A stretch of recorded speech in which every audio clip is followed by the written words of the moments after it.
Tonight, more heartbreaking scenes of the devastation Russia's war is unleashing in Ukraine. Family photos and children's toys covered in dust after explosions rocked residential buildings in the northern city of Irpin. Neighbors salvaging some of their belongings and then using a ladder to get out of the shelled building. Unfortunately, tragically, horrifically, this may not be over soon. Both NATO and the UN Security Council holding emergency meetings Friday to condemn Russia's attack on Europe's largest nuclear power plant in Ukraine. Fortunately, the plant's nuclear reactors were not hit, but rescue workers spent hours overnight putting out a massive fire at an administrative building on the grounds. Russian forces say they now control the nuclear facility.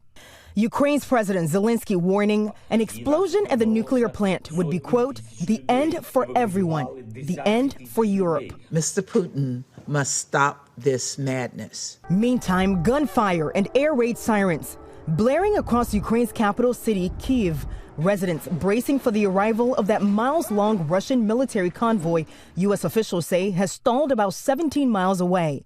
Russian forces ramping up their attacks, indiscriminately firing on hospitals and civilian targets while moving into key cities. Ukraine's President Zelensky repeating his urgent calls for the U.S. and NATO to impose an immediate no-fly zone over his country.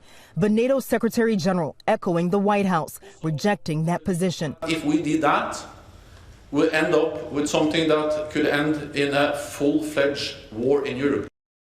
And a senior defense official says the bulk of weapons from the recently approved $350 million aid package from the U.S. to Ukraine should arrive within the next week. In Washington, Faith Abube, ABC News.